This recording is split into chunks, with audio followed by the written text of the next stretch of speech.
What's going on, ladies and gentlemen? It is Take It Slow here, aka Angry Porto, aka Clancy, aka too many goddamn nicknames, here with you on a random day to talk about. What are we going to talk about? What are we going to talk about? We're going to talk about Fallout 3. That's right, we're going to talk about this first-person shooter RPG made in 2008 by Bethesda Game Studios, way back almost 11 years ago. So why are we talking about this? It's pretty random, I will admit. After playing Fallout 76 for the past couple months with the homies, I was sort of yearning for that older style Fallout RPG that was so lacking in 76. I'm a bit of an apologist for 76, openly, but you cannot deny that the game has fallen flat, especially as an RPG and as just a game in the Fallout series. It's undeniable. So I really wanted to sort of get back to a good Fallout game and what that traditionally meant for me, although there's history has sort of given us some rose-colored glasses regarding games like Fallout 4 and Fallout 3. At the time that Fallout 3 came out, there was a bit of a schism that happened. A lot of the older fans or more fans of the top-down, turn-based, isometric style, which is what Fallout had been up until 2008. A lot of them were not fans of the new direction of the real-time, first/third-person shooter take that Bethesda was going with it. I personally think it was inevitable, so that I never let that prevent me from enjoying Fallout 3. And despite the fact that I do think it's on, I do think it's one of the worser Fallout games. I would definitely rank it above Fallout 76, but I would still hold New Vegas and even Fallout 4 above Fallout 3 at this point. We'll get into why later. But nonetheless, it was interesting going back, looking at the an older Fallout game, comparing it to 76, and what made it just so much better, for lack of better words. So I should preface this by saying Fallout 3 does hold a special place in my heart. Again, it came out in 2008. In 2008, I was 19, so it's a game I played, just after graduating high school, where I was sort of coming of age as a man. And so it holds a lot of sentiment to me. And then there's also the nostalgic effect, which I cannot deny. So is that going to sort of bias me? And undoubtedly it will. Okay, so before we get into the actual review, I want to talk about some technical issues. The game, as it stands right now on the Steam store, is not optimized for Windows 10. So if you just play this game base after buying it off the Steam store, I didn't actually play it through the Bethesda launcher on PC. So I couldn't tell you how that is, and I don't know its state on the consoles. But through the Steam store, on the PC, the game is not optimized for Windows 10. If you launch it and play the game base, you're going to run into a lot of crashes. It might not even be playable. A really easy fix for that is to head to nexusmods.com, download the unofficial Fallout 3 patch. Fixes a lot of stability issues for Windows 10, allows you to play it. There's a bunch of other mods in there as well that can enhance the experience of playing Fallout 3. One of the most notable ones is the Fallout Wanderers Edition. It sort of adds in needs. It makes the combat a little harder. It just all around makes it a better game. So I would recommend the unofficial Fallout 3 patch for everyone, no matter what. And if you play through Fallout 3 and you still got the itch after that, download the Fallout Wanderers Edition. It adds a whole bunch of new features like needs, harder combat, and all that stuff. Okay, so let's talk about what Fallout 3 does well. It's an actual role-playing game, which sounds strange to say in 2019, but again, in context with Fallout 76, as like a narrative role-playing game, Fallout 76 falls short. Fallout 3, and then in context to Fallout 4, Fallout 3 has no voice protagonist, so it actually allows you to role-play as the character without interference, without sort of a third-party voice forced upon you. You can be, and I put these in scare quotes, good or evil. So the karma system from previous Fallout games is sort of brought into Fallout 3. They have their own twist on it. You can do various things like steal or help people. They'll increase your good or evil karma, which is sort of this universal system the game uses to determine whether or not you're good or evil, and how good or evil people will interact with you. This doesn't come into play as much as I would like in a role-playing game, but given that it's 2008, we can cut it some slack, I think. If you're good or evil, basically if you're good, evil bounty hunters will try and kill you. If you're evil, good bounty hunters will try and kill you. If you're good, you have access to some companions that you wouldn't if you're evil. Likewise, if you're evil, you have access to some companions who you wouldn't, who are good. Sort of, if you're good or evil, it'll affect where your player house is in the game. If you're good, you're in Megaton. If you're bad, you're going to end up in Tenpenny Tower, most likely. Honestly, it's not a very in-depth system, and it's pretty shallow. It's a pretty shallow system. Okay, so there are also multiple ways to solve quests. I mean, it sounds sort of weird bragging about this because this should be what comes standard with an RPG. But again, in context of Fallout 76, even in Fallout 4, the quests were fairly linear. It was mostly, here's a thing, go kill the bad guy, go find the thing, and this is the only way to do it. Fallout 3, it gives you a little bit more wiggle room in how you want to solve quests. Of course, there's always the combat option for most things, but then you have sort of stealth option with sneaking or hacking, or if you've been investing skill points in speech, you can talk your way out of pretty much every situation in this game. Some people think that's a negative, but I don't mind it. If you've invested 100 points in speech, I think you should be able to convince the main bad guy at the end that his ways were wrong, which you can do in this game. Okay, so this next part is a little bit of editorial, I will admit, but I put down here, it's the first 3D Fallout game and the first Bethesda Fallout game. Now, you have to remember at the time, 2008, I personally, Fallout 1 and 2 are still one of my, I would still rank them above Fallout 3, and they're my favorite. There's two of my favorite games. I thought the Fallout series was dead. So the fact that they came back at all was great news to me. So a lot of people hear that, oh, first 3D game, first Bethesda game, they think that's a disqualifier for making this a good Fallout game. I don't. I was happy to see my baby alive again, and, the old devs of the Fallout series, Black Isle and Interplay, they said that they were going to inevitably head to 3D no matter what. So the fact that this is a first, third person 3D first person shooter style game as opposed to the traditional top-down isometric turn-based stuff, that didn't bother me at all. But that is a matter of preference. So I understand when people make the argument that the turn-based Fallout games were better. It's like, well, sure, they were better if you prefer turn-based games. But I feel the future is inevitably real-time action in a 3D world. That's the way Bethesda took this game, and I think that's a bonus. So, skill points. They matter. They are not abolished like they are in pretty much every game after Fallout New Vegas and beyond. The skill points were taken away. The skill points, in my opinion, are one of the defining factors of an RPG because they force you to specialize your character in a way.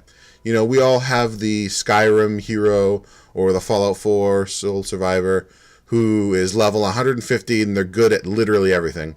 And while it's fun in a way to have that power fantasy to play like a god amongst mortals in the world, ultimately you need the skill points to specialize your character and to sort of make your character actually feel like a real person in the context of the world they're playing in. In Fallout 3 and in Fallout New Vegas, although Fallout 3, I will say, doesn't do as good a job as this at New Vegas, surprise, surprise, my Fallout 3 character does still feel relatively grounded. For the most part, with the level cap and with the skill points, it forces you to specialize your character, at least for most of the game, and that makes your character, in my opinion, feel more realistic, more grounded, more like an actual character in this world as opposed to an Asgardian who's just having fun on Earth this one time.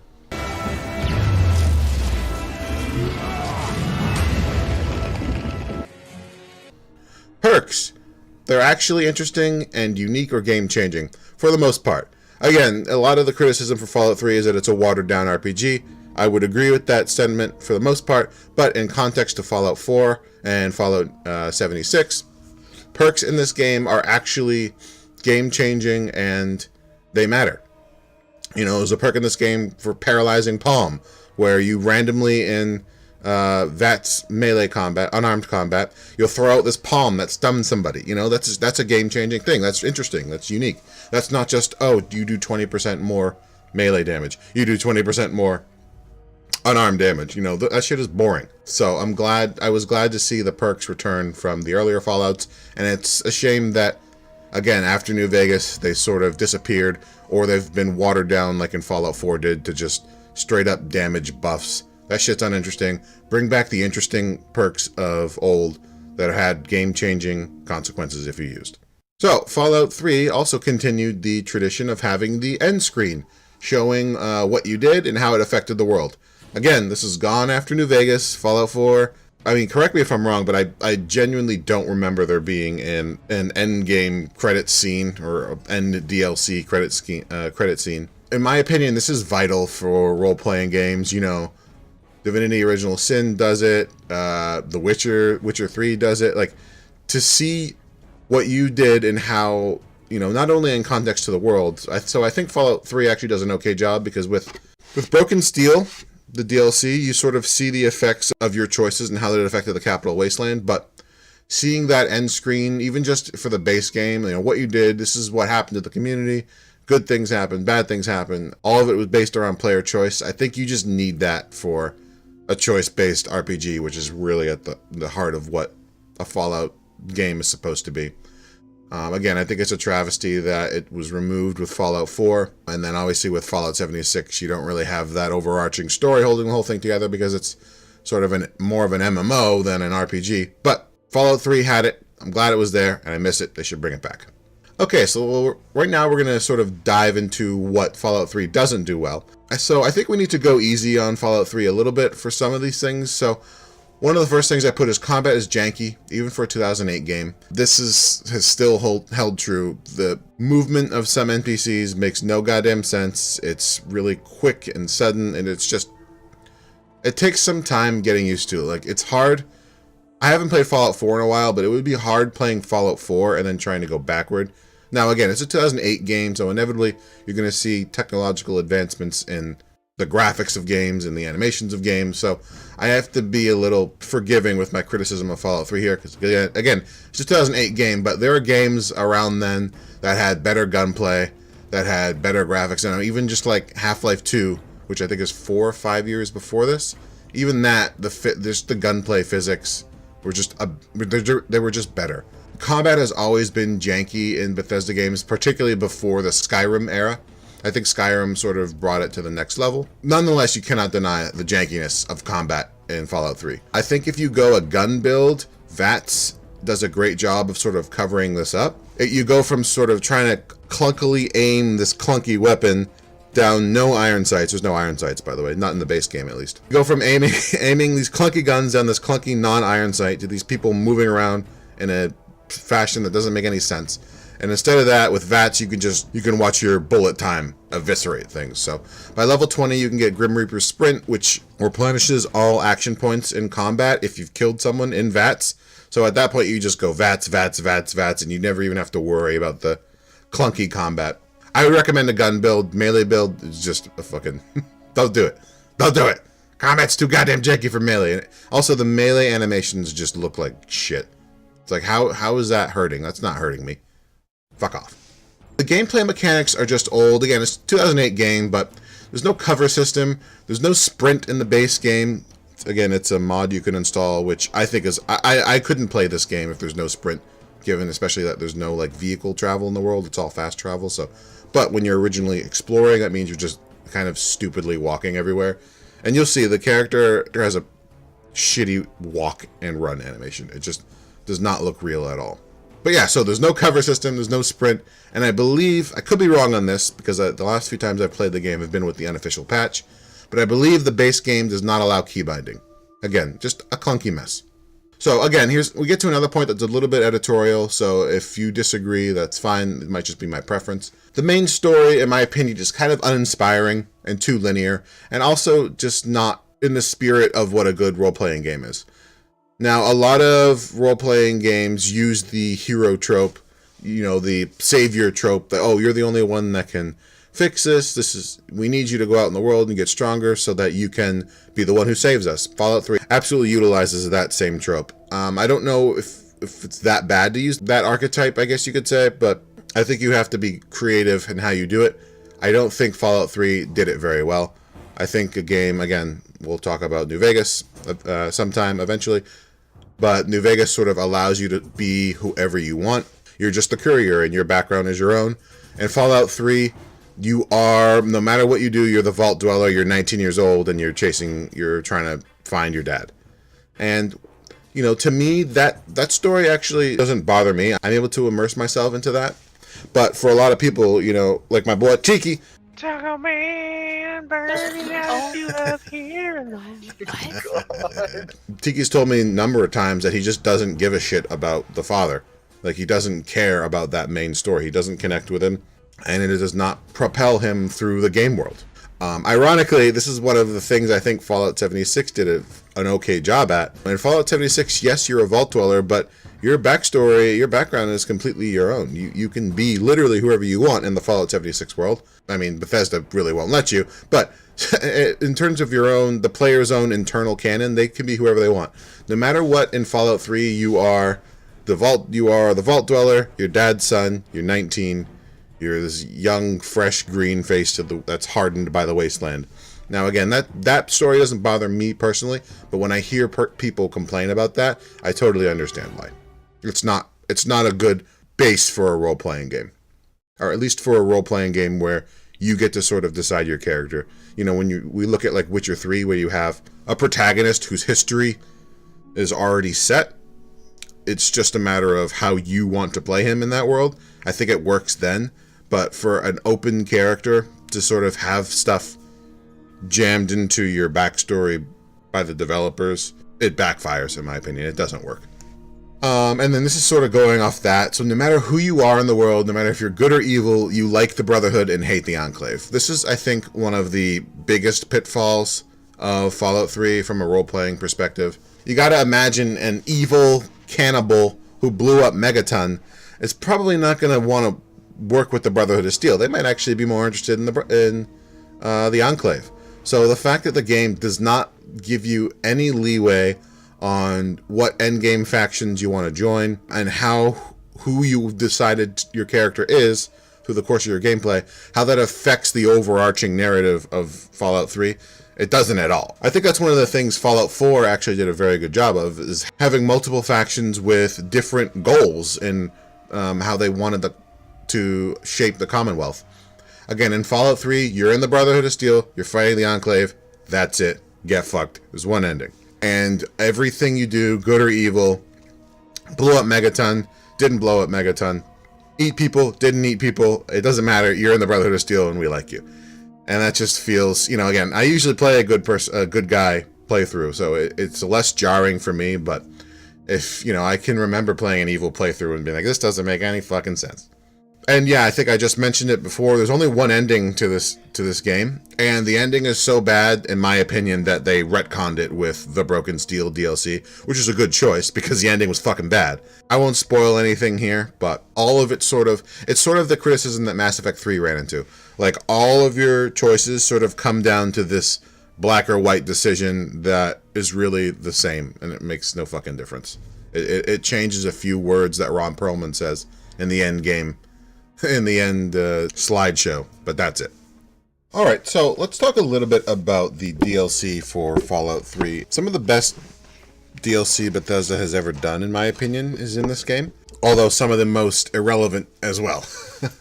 So let's talk about Operation Anchorage. It was the first one released, and in Operation Anchorage, you stumble across an outcast, who outcasts are Brotherhood of Steel outcasts. They need your Pip-Boy to access a cache of pre-war military hardware, some of the best that you'll get in the game, actually. So in terms of the DLC content itself, I've always, you know, it's fun enough. It doesn't ever strike me as, it's not very compelling like some of the DLCs they did later, and some of the DLCs that they even did in Fallout 4, and then Elder Scrolls, etc. The actual story is pretty throwaway. The most important part of Operation Anchorage DLC is the Gauss rifle and Chinese stealth armor, in my opinion. You also get some winterized T51B armor, which is pretty good. The unofficial Fallout 3 patch lets you wear it right away as opposed to needing power armor training. So Operation Anchorage is a good DLC to do early to get access to some really good gear. Oh, there's also a unique Chinese sword that you can get in here called Jingwei's Shock Sword, which again, it's one of the better melee weapons you get in the game. So the Chinese stealth armor is what I really want to talk about. This fucking item will change the way you play the game. Once you equip this item, go high stealth build, you are essentially... you're going to feel like Solid Snake. You're going to be... The Chinese stealth armor gives you... Not only does it give you an increase to your stealth skill, I think it's plus 15, but it also gives you a stealth field. So whenever you crouch in it, you're essentially... you essentially have a stealth boy. And yeah, again, it's going to just change the way you play the game. Now, obviously, if you prefer the run and gun style, like combat heavy, you'll probably have less use for it, but I like to just run around or sneak around the Chinese stealth armor, no companions, and put frag grenades and frag mines in raiders' pockets, and it just makes the game, it makes the stealth aspect of the game a lot more fun. And in my opinion, it's the Chinese stealth armor alone makes the DLC worth doing. And then you get the Gauss rifle, which is essentially a super powerful sniper rifle, one shot. So if you work the Chinese stealth armor with the Gauss rifle, you become a really powerful stealth sniper. And you can do Operation Anchorage at like level 5 if you really wanted to. Okay, so let's talk about the Pit DLC. The Pit is, in my opinion, one of Bethesda's best DLC they've ever done. You know, people talk about the Shivering Isles, or Shivering, whatever, from Oblivion as one of the best. People talk about, let's see, Far Harbor as a excellent Bethesda DLC, but the Pit, in my opinion, is some of the best storytelling and some of the best actual role-playing coupled with moral ambiguity that Bethesda has ever done. So the Pit has you traveling north to Pittsburgh. So remember, Fallout 3 takes place in the DC area, Capital Wasteland, etc. So it's definitely it would be a journey, but it's close enough. So the Pit not only offers like a great northern industrial post-apocalyptic feel, like the theme and the environment of the Pit is very well designed, and just it feels both completely sound in the Fallout universe, while also being and looking completely different. And I really appreciated just the design and the aesthetic of the Pit DLC. But then the actual story talks about Asher, who is basically a slaving despot who runs the Pit. There's like a disease that's just ravaging the Pittsburgh area. But this Asher guy has seemingly found a cure for it. So you're recruited by Werner, who used to work for Asher, but now is sort of part of an underground resistance of slaves that are trying to overthrow him and take this cure from him so that they can get it to benefit the slaves and pretty much everyone of the Pit. Whereas you're sort of told that if Asher is ever able to bring the cure mainstream, that he'll just keep it for himself. So one of the things, again, with the Pit is its moral ambiguity. This is by no... I don't want to spoil it for you because, again, the reveal in this DLC is excellent in my opinion. But the decision you have to make at the end is truly one of moral gray, and it's one where I sided one way when I was younger, and then as I got older, my values sort of shifted and evolved, and I sided another way. So it sort of speaks to the very solid moral ambiguity that the Pit DLC brings. And again, I talk about it being actually good role-playing. It's because you genuinely, if you're successfully immersed in this game, you're going to be genuinely sitting there and being like, fuck, I don't know what the right option is here. This is so convoluted. This is a hard decision to make. And I think Bethesda has sort of fallen away with that in recent years. And so the Pit is just a great example of when Bethesda did it right. And I wish they would go back to it. Okay, so the next DLC we're going to talk about is Point Lookout. And before Far Harbor, which everyone was harping as the best DLC of Fallout 4, which I would agree with, there was Point Lookout. It's sort of the original creepy swamp post-apocalyptic DLC that Bethesda just nailed. Again, it allows you actual role-playing and the consequences of that role-playing. Without spoiling too much, there are multiple parties inside the Point Lookout region, which is sort of the swampy bayou just outside of DC area. There's multiple factions at play. You can join one, you can betray them. So it actually allows you, again, it gives that player the agency to feel like they're in a fully realized universe again, something that is not really present very well in Fallout 76 and not present very well in Fallout 4 for different reasons. Also, some of the enemies that are introduced here, the swamp people, they They're fucking terrifying, in my opinion. I ran through this whole DLC stealthed in Chinese stealth armor, and it was still scary.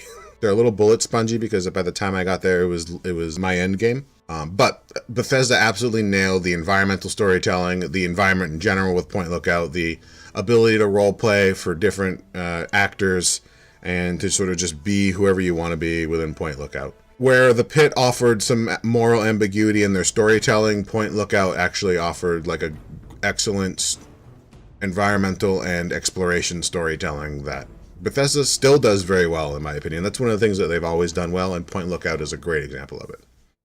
Okay, let's talk about Mothership Zeta. So, Mothership Zeta has the lone wanderer getting abducted by aliens who are called Zetans, whatever, Zetan, from Planet Zeta, I guess. I don't know what the fuck that is.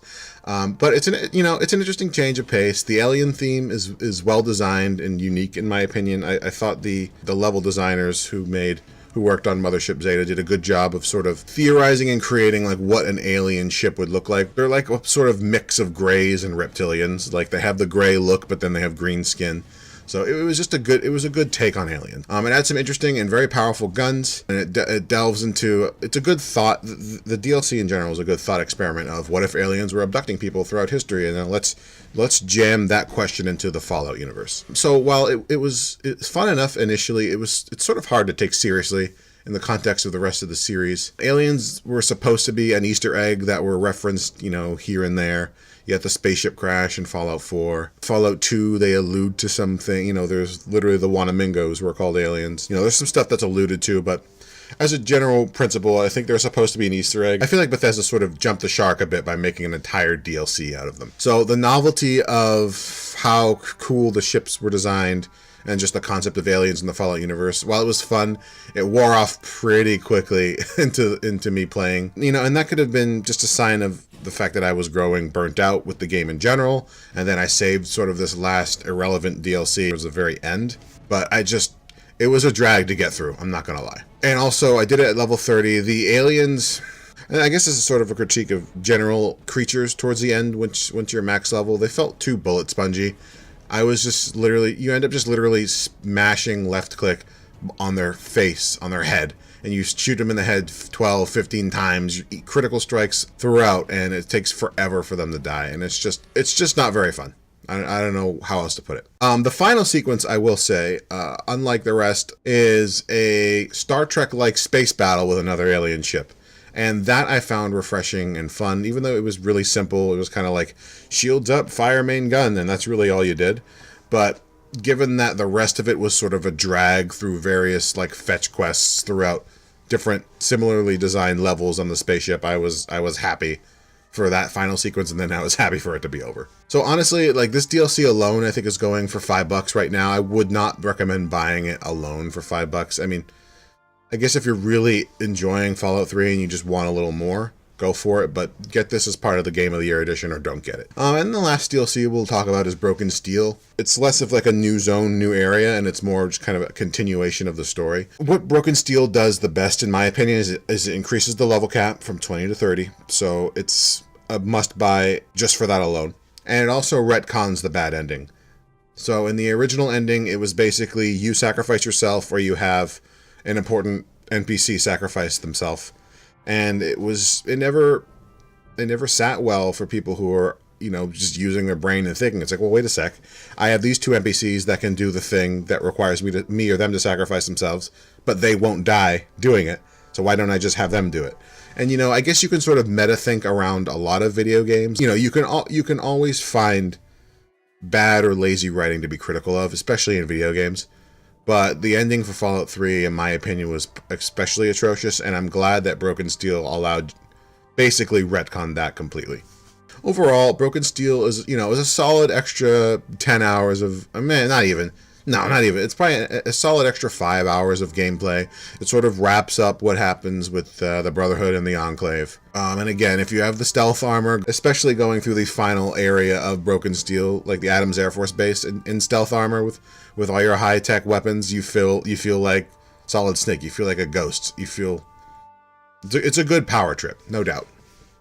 But ultimately, you're going to want Broken Steel for the features it adds as opposed to the actual content. The level 30 boost, and then the retcon of the poor Fallout 3 ending. So, which brings us to the question: Fallout 3 Game of the Year Edition, would I rebuy? And again, like I said at the beginning, the nostalgia of me playing this game, and especially the context under which I played it originally, definitely colors my view. So I'm not going to talk about this in context of would I rebuy it in 2008, because it's really hard to sort of do a mind experiment and go back 11 years in time and then value video games and how they're priced then. I don't actually think it came out for $60. I can't remember. But I don't think it's fair to look at this as $60 and then plus DLC, because that's not what it's retailing for anymore. Right now, the Game of the Year Edition, Fallout 3 Game of the Year Edition on Steam goes for $20. Every DLC goes for $5 separately, and the base Fallout 3 game goes for $10. So if you bought the $10 game and then you bought each DLC, which is 5 DLCs, $5, so was it 25%? So the most you would ever spend on this now is $35. I wouldn't say you should spend $35 on it. I think the Game of the Year right now for $20, which includes everything, is a great deal, especially if you've been playing Fallout 76 and you're looking for that classic RPG experience, but also the modern 3D engine, although there's not the creation engine for Bethesda is nothing to speak highly about, but it's not quite a classic game where Fallout 1 and 2 are, where it's obviously older graphics. You got the turn-based, top-down isometric look. Fallout 3 is a modern RPG. It's in 3D. It's got everything's voice acted. It's a fully fleshed out game. That's janky because it's 11 years old, but it's still a modern RPG. And for $20 right now, it's hard to say that I wouldn't recommend that. I wouldn't rebuy that right now at $20. It's a great experience. You're going to be getting easily over 40 hours. I'm going to guess I put in probably 60 hours on doing basically a completionist run of this. I've done every quest. I've explored every area. I've also played this game before too, so I know where to look, where to go. If you've never played it before, you're going to get 80 to 100 hours out of this. And for $20, that's a great value per dollar. Just make sure you patch it up, you mod it up, and yeah, see sort of where the beginning of the Bethesda version of the Fallout universe began. It's a good beginning, and it only got better, except for when it didn't. But it got better after this. All right, so that wraps up everything, ladies and gentlemen. I thank you for watching my Fallout 3 Game of the Year Would You Rebuy 11 years late. We'll see what we have coming down the pipeline next. I'm going to be probably playing Fallout New California and then New Vegas and then Fallout 4. I'm on a whole Fallout trip now that Fallout 76 came out and just crushed my dreams. Made me a sad panda. So, thanks for watching, guys. It's been Take It Slow, Angry Porto, Clancy, 2-minute goddamn nickname, signing off. Thanks for watching. Catch you guys later.